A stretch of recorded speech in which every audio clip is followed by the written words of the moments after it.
there, brilliant people. So today I want to talk about how you take unconscious intuition and help turn it into conscious intuition. Because the truth is we all have intuition, of course we do. But for most of us, it remains unconscious. It just becomes this like flash of brilliance that happens sometimes. But if we can take those flashes of brilliance and turn them into something that we can use consistently, that we can rely on or tap into whenever we choose, well, then that becomes conscious intuition. So, how do we do that? Well, the truth is, you've already got some of the tools to be able to do that yourself already, because what I want you to do is I want you to think about those moments in which your intuition did work. So whether it was, the phone rang and you knew who it was ringing before you even looked at it, or whether, you got a feeling that you needed to get in touch with somebody and sure enough, they needed help or they needed to talk to you or something. So it doesn't have to be big dramatic moments of intuition, just some moment of intuition that it really, like, you just knew it at the time, and then when you acted on it, you were right. Because that is a really fabulous moment, because that is a moment in which your intuition really worked. And the important thing is if you can remember how you felt in that moment. How did you feel, like, internally? What I suspect that you'll find is that in that moment, it was almost like every part of you was lined up. Every part of you was going, okay, we need to do this.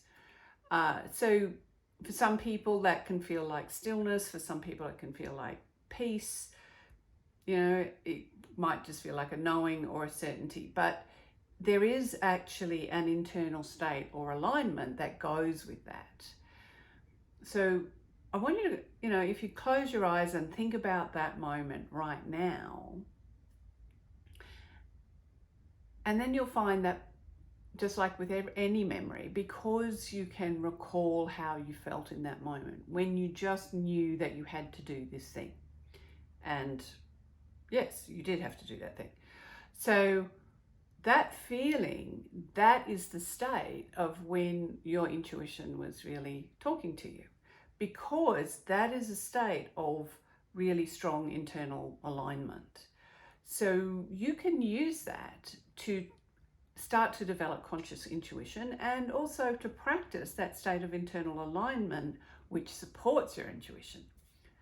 Because once you have had even one little instant of that intuition where you just knew, well, you can focus on it as a memory and then practice, just focus on how you felt in that moment with the intention that you are going to feel like that right now.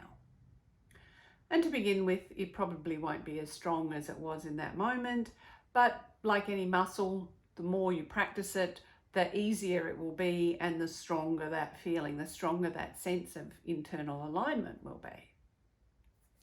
So that's the first step. And then the second step is, once you do that, you'll start to notice if there are moments in your life where you have a little bit of that alignment, like, or you'll notice when that alignment is there, but maybe it's not as strong because you've practiced it, so it's in your awareness. So that means that your intuition can now actually talk to you over more everyday things. It doesn't have to be kind of life and death kind of situations in order for your intuition to talk to you. So that's really good, because once you get to that point, it means that you're going to be using your intuition more frequently. And that is, great, because then your intuition will become more exercised, so it will start to become more conscious, and you'll just get some momentum going, and your conscious intuition will start to just develop naturally, until you get to the point that you're suddenly realizing that it's like, you can rely on your conscious intuition as easily or as much as you rely on, anything that you might look up on Google, for example. All right. So I hope that helps. And, I wish you all the best in your journey from unconscious intuition to conscious intuition. And until next time, remember that you're brilliant.